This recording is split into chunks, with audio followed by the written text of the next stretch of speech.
It's sort of an honor to be asked to play a part that so many great actors have played, and I have tremendous respect for every single one of them.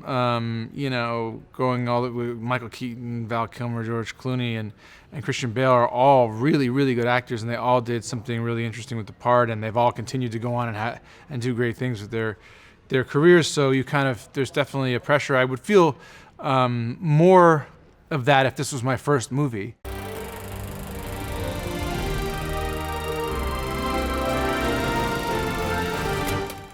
Most of the world doesn't share your opinion, Mr. Wayne.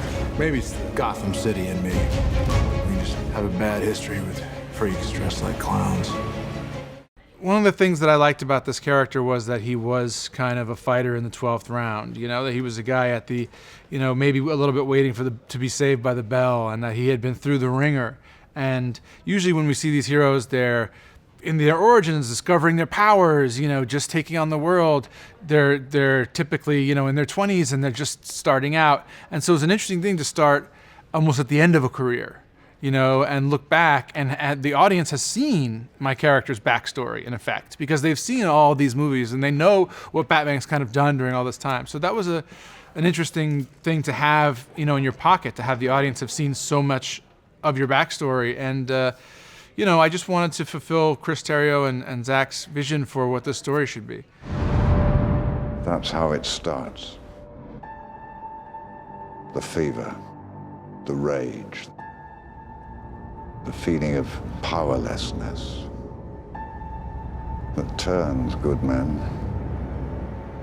cruel.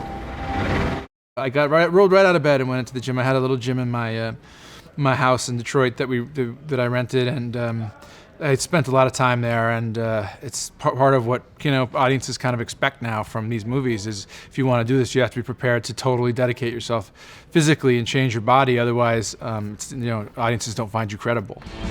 The greatest gladiator match in the history of the world. God versus man.